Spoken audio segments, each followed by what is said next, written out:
É uma pergunta excelente, como a primeira também. É uma pergunta que exige uma resposta, e essa resposta ela passa pelo momento que estamos vivendo no Brasil também. O momento que estamos atravessando no Brasil é também de um despertamento teológico dos teólogos pentecostais. E aí, alguém poderia dizer, mas se é um movimento que tem 109 anos, já passou de um século, então não tinha teólogo anteriormente? Havia e há teólogos. Porém, precisa ser entendido isso. O pentecostalismo nasce como um movimento dentro das igrejas tradicionais.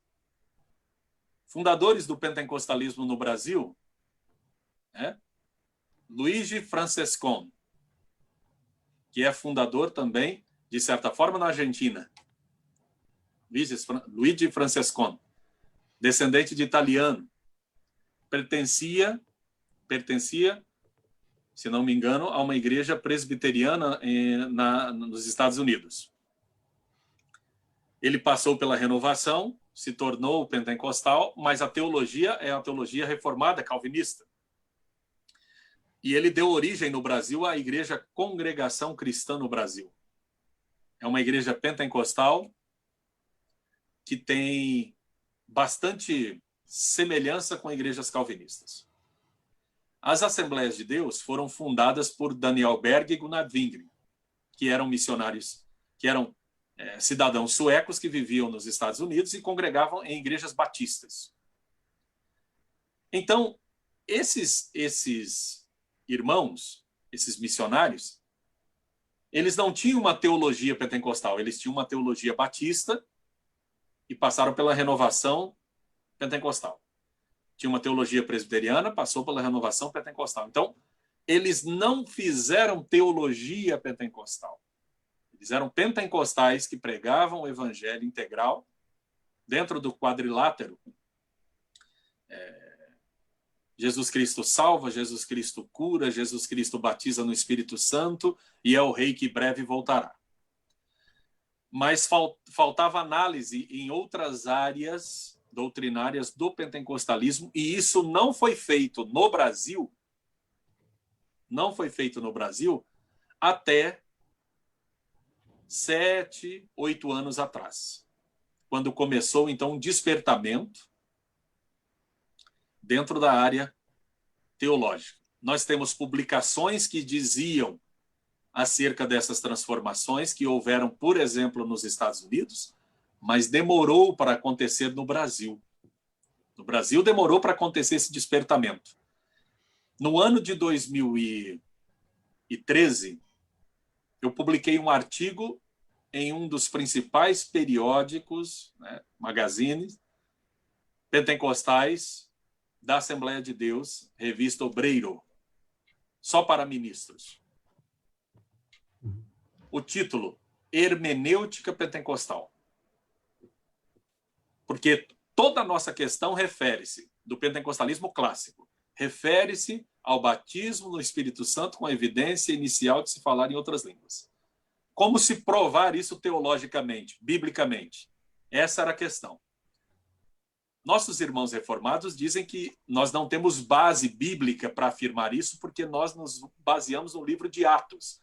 E o livro de Atos é um livro narrativo, não é um livro didático. Diziam que os livros narrativos não servem para fazer doutrina, somente os livros didáticos. Portanto, no Novo Testamento, os evangelhos não servem, nem Atos dos Apóstolos, somente as epístolas. Só que eles diminuem o cânon ainda mais. Não dizem que são todas as epístolas, só as epístolas de Paulo. E das epístolas de Paulo, geralmente a teologia reformada privilegia apenas Romanos. Então se reduzia a teologia pentecostal e ela ficava subordinada às lentes da teologia reformada. Até que começou a se publicar textos aqui, e eu, estando examinando esses textos, comecei a prestar atenção nesses pontos, e um livro reformado, Teologia do Espírito Santo, de Frederic Dallebruner, muito crítico do pentecostalismo, me despertou para a verdade de que nós precisamos produzir teologia própria. Produzir teologia própria não significa produzir teologia independente do que foi definido nos concílios históricos ou ecumênicos da igreja. Não. O pentecostalismo é protestante, segue a esteira do cristianismo histórico do ponto de vista das doutrinas fundamentais e básicas do cristianismo definidas nos concílios ecumênicos.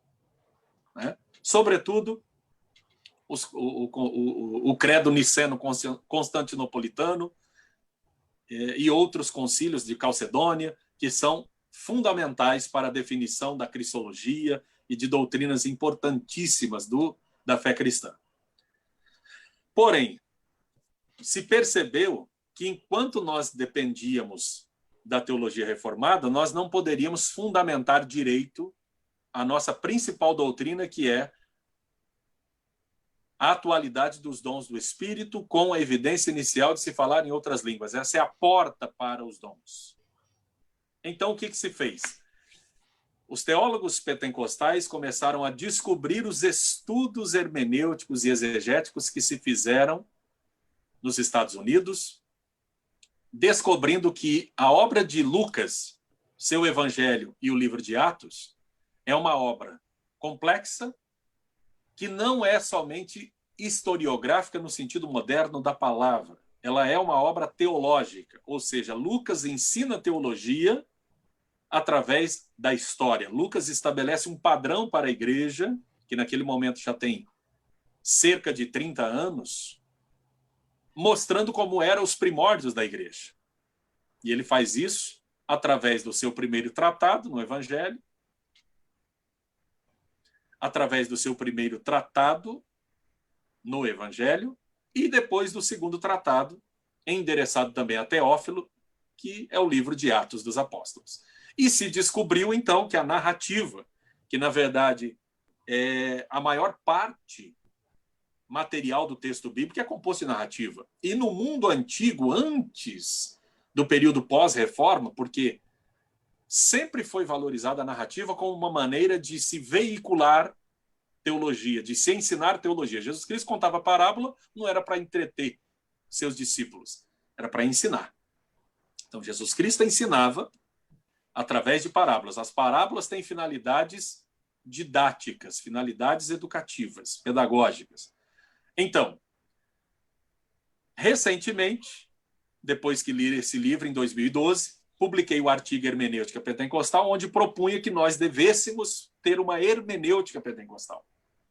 Por quê? Porque nós tínhamos, do lado liberal, o método histórico crítico, que é utilizado também por teólogos conservadores, mas com ressalvas, e nós temos o método gramatical histórico ou histórico gramatical utilizado pelos reformados calvinistas, que, segundo eles, não nos dá condição de interpretar o texto de Atos e, assim, fundamentar a nossa principal doutrina no pentecostalismo clássico, que é o batismo no Espírito Santo.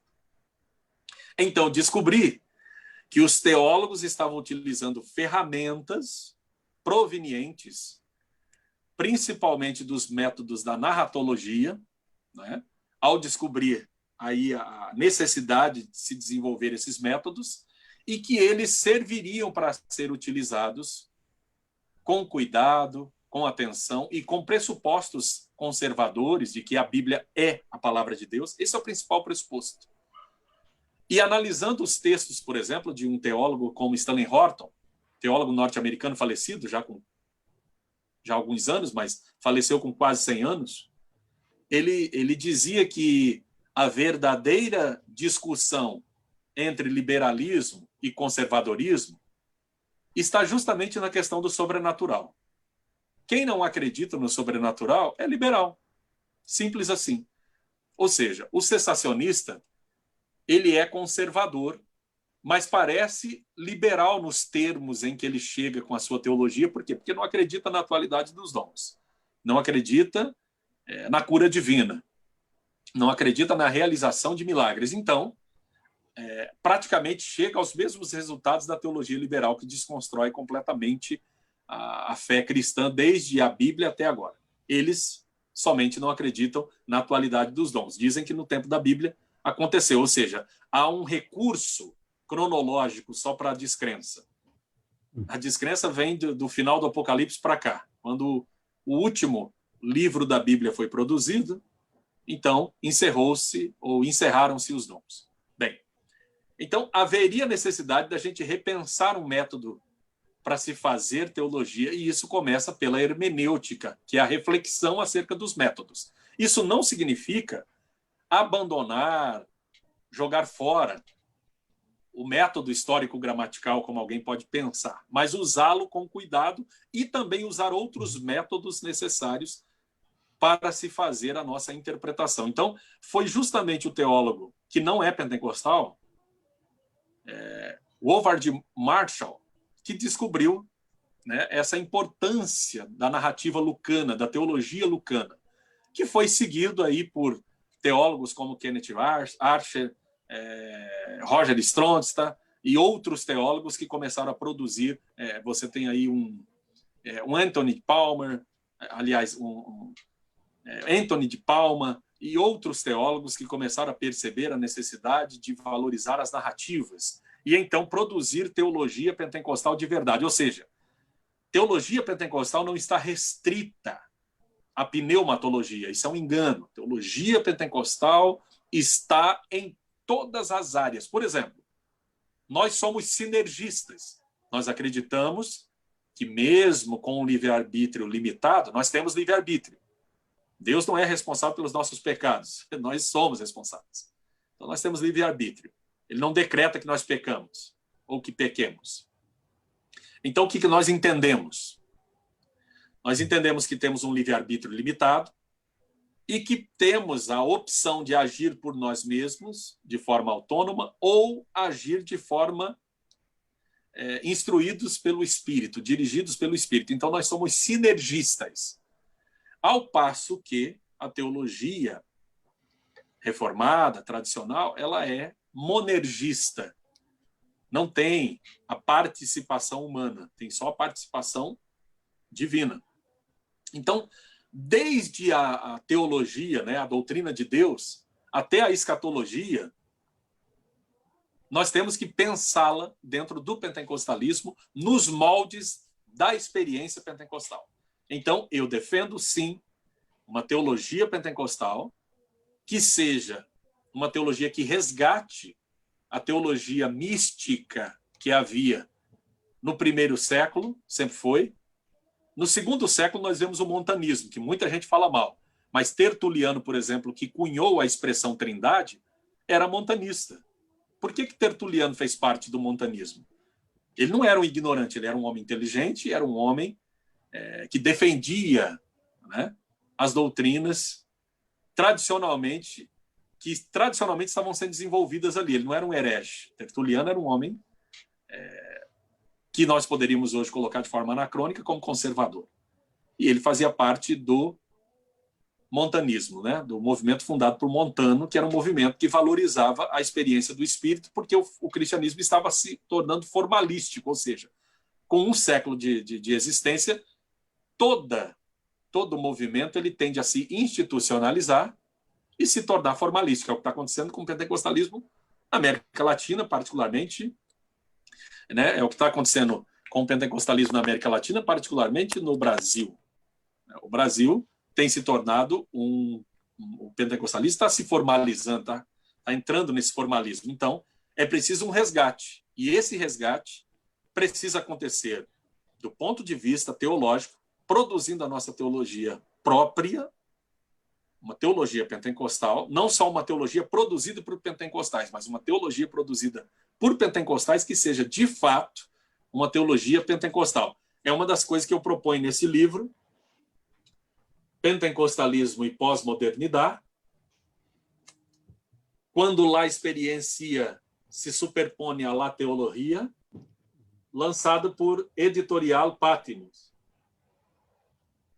É vendido nos Estados Unidos e em toda a América Latina ou Latinoamérica.